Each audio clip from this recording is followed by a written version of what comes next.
हाँ बेटा, video number 4 है ना बेटा। वैद्युत अपघटन चल रहा था बेटा। अब एक एग्जाम्पल और ले रहा हूँ, जलीय सेल का पीटी इलेक्ट्रोड पर वैद्युत। बेटा ये अलग अलग वैद्युत अपघट्य पदार्थ होते हैं, उनका वैद्युत अपघटन कराना बता रहा हूँ मैं। 3 एग्जाम्पल करा दिए बेटा मैंने आपको। तनु HCl का कराया मैंने, फिर मैंने तनु HCl के बाद मैंने गलित NaCl का वैद्युत अपघटन कराया बेटा आपको, गलित NaCl का वैद्युत अपघटन। अब मैं जलीय NaCl का वैद्युत अपघटन ले रहा हूँ बेटा। ये वीकर ले लिया, वीकर में ये प्लेटिनम के 2 इलेक्ट्रोड ले लिए बेटा, है ना। यहाँ मैंने जलीय NaCl लिया बेटा, वहाँ पिघला था या जल था। ये बैटरी का प्लस टर्मिनल, ये बैटरी का माइनस टर्मिनल, है ना बेटा। जिसको प्लस से जोड़ा वो एनोड है बेटा, जिसको माइनस से जोड़ा वो कैथोड है बेटा। प्लेटिनम धातु के इलेक्ट्रोड है बेटा, है ना। अब इसके बारे में अपन देखते हैं। जलीय NaCl एक्वस NaCl को जल में घोलकर बेटा, अब जैसे ही विद्युत धारा प्रवाहित करी बेटा, बैटरी से विद्युत धारा प्रवाहित होती, इसका वैद्युत अपघटन हुआ। वैद्युत अपघटन का मतलब किसी वैद्युत अपघट्य का 2 विपरीत आवेशित आयनों में टूटने की प्रक्रिया वैद्युत अपघटन कहलाती है बेटा। जैसे ही वैद्युत अपघटन हुआ बेटा NaCl का, NaCl बेटा किस में टूटा, Na+ और Cl- में बेटा, ये टूट गया। जलीय NaCl है तो बेटा इसमें जल भी तो है, NaCl को जल में घोला है। जल में घुलने पर जल जो होता है दुर्बल विद्युत अपघट्य होता है, लेकिन विद्युत धारा प्रवाहित करने पर इसका भी विद्युत अपघटन हो जाता है बेटा, ये भी अपने आयनों में टूट जाता है। तो NaCl के जलीय विलयन का विद्युत अपघटन होने पर NaCl Na+ Cl- में, जल H+ और Cl- में टूट गया। रिएक्शन होगी बेटा, एक एनोड पर होगी और एक कैथोड पर होगी।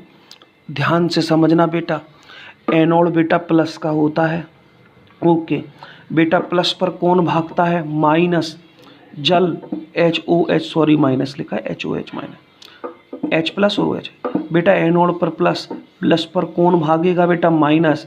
माइनस 2 के पास है बेटा, एक तो Cl के पास है और एक OH- के पास है बेटा। इन दोनों आयनों में से जिस आयन की इलेक्ट्रॉन त्यागने की प्रवृत्ति ज़्यादा होती है, जो इन दोनों में से, इनमें कंपटीशन होता है, इनमें से जो आयन पहले इलेक्ट्रॉन त्यागता है वो पहले एनोड पर जाकर इलेक्ट्रॉन त्याग देता है।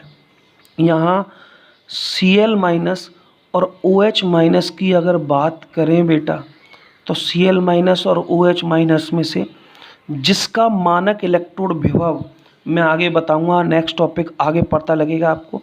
अभी याद रखना है बस आपको कि जिसका मानक इलेक्ट्रोड विभव जितना कम होगा वो पहले इलेक्ट्रॉन त्यागेगा। Cl- और OH- में से Cl- का मानक इलेक्ट्रोड विभव E0 की वैल्यू कम होती है बेटा, और इसलिए Cl- OH- को छोड़ते हुए पहले इलेक्ट्रॉन त्यागेगा। और Cl और इलेक्ट्रॉन ये ऑक्सीडेशन हो गया, Cl मिलकर Cl2 बन गया। आती है बात समझ में।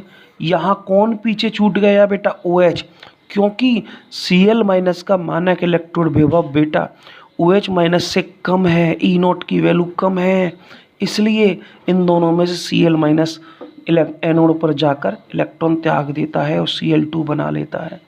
अब आ जाओ बेटा कैथोड पर। कैथोड प्लस का, कैथोड जो होता है सॉरी माइनस का होता है बेटा, एनोड प्लस का, कैथोड माइनस का। अब क्या हुआ, कैथोड पर माइनस पर कौन जाता है बेटा, प्लस। अब आप देख रहे हो प्लस किसके पास है, प्लस देखिए किसके पास है। इन दोनों में से जो प्लस है वो H+ पर है और Na+ पर है। इन दोनों के अंदर एक विशेष बात क्या है कि इन दोनों में से जिसका मानक इलेक्ट्रोड विभव ज़्यादा होता है बेटा, ज़्यादा, जिसका मानक इलेक्ट्रोड विभव ज़्यादा होता है वो कैथोड पर जाकर इलेक्ट्रॉन ग्रहण करता है। Na+ और H+ में से H+ का मानक इलेक्ट्रोड विभव सोडियम आयन से ज़्यादा है। ये Na+ और H+ में से H+ पहले कैथोड पर जाएगा और जो इसने इलेक्ट्रॉन त्यागे हैं उनको ये ग्रहण कर लेगा और H में बदल जाएगा और H और H मिलकर H2 बना लेंगे।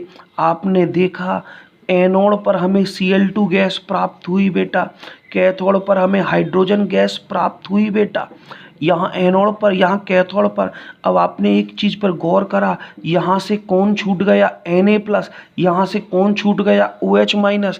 तो ये Na+ OH- से क्रिया करके NaOH का क्या करते हैं, निर्माण, जो कि यहाँ साइड प्रोडक्ट है, सह उत्पाद है। तो क्वेश्चन कैसे आएगा कि जलीय NaCl के वैद्युत अपघटन के बाद कौन सा पदार्थ सह उत्पाद के रूप में प्राप्त होता है।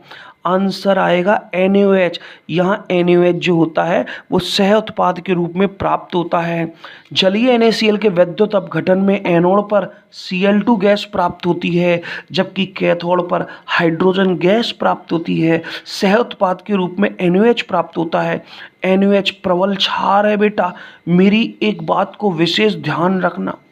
NaOH प्रबल क्षार है जो किसमें टूट जाता है, OH- के अंदर। बेटा जलीय NaCl का जो विलयन है उसको ब्राइन बोलते हैं, ब्राइन। याद रखना कैसे क्वेश्चन आएगा कि ब्राइन का Pt इलेक्ट्रोड पर वैद्युत अपघटन की अभिक्रिया लिखो, तो आपको ये सब लिखना पड़ेगा। ब्राइन का वैद्युत अपघटन की अभिक्रिया लिखो, ब्राइन यानी जलीय NaCl का विलयन, उसका गाढ़ा विलयन जलीय NaCl, उसको ब्राइन बोलते हैं, सांद्र विलयन। उसका वैद्युत अपघटन कराने पर हमें ये उत्पाद प्राप्त होते हैं, ये सह उत्पाद प्राप्त होते हैं। एक क्वेश्चन, जब NaCl के जलीय विलयन का वैद्युत अपघटन नहीं हुआ और जब हो गया तो इसकी प्रकृति में क्या फर्क आया। तो NaCl का जलीय जो विलयन है उसके वैद्युत अपघटन के बाद इनकी जो pH है वो बढ़ जाती है। क्यों बढ़ जाती है? क्योंकि इसका जलीय विलयन क्षारीय होता है। क्यों होता है? क्योंकि यहाँ क्या प्राप्त होते हैं, OH-। तो बेटा जलीय NaCl जो है उसका वैद्युत अपघटन से पूर्व विलयन उदासीन होता है। मेरी बात, जलीय NaCl का वैद्युत अपघटन से पूर्व जो विलयन है वो उदासीन है, लेकिन वैद्युत अपघटन के बाद इसका जलीय विलयन क्षारीय हो जाता है, क्योंकि इसमें सह उत्पाद के रूप में NaOH प्राप्त होता है और OH- जो होता है इसकी संख्या बढ़ने से विलयन क्षारीय हो जाता है। इसलिए तो इनकी pH बढ़ जाती है क्षारीय होने के कारण। समझ में आती है? तो ब्राइन जलीय विलयन जो होता है, ब्राइन का जलीय विलयन वैद्युत अपघटन के बाद क्षारीय होता है इस OH- की सांद्रता के कारण। ठीक है बेटा, तो ये मेरा वैद्युत अपघटनी सेल था। वैद्युत रासायनिक सेल और वैद्युत अपघटनी सेल मैंने आपको पढ़ा दिए। अब इन दोनों में अंतर देखेंगे, उनके नियम पढ़ेंगे कि इन दोनों में क्या अंतर है और क्या नियम है। 3 उदाहरण पढ़ाए मैंने।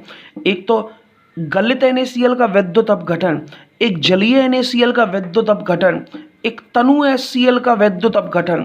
ये तीनों उदाहरण मैंने आपको पढ़ा दिए वैद्युत अपघटन। हमारे सिलेबस में केवल तनु HCl का वैद्युत अपघटन है, ये हमारे सिलेबस में नहीं है।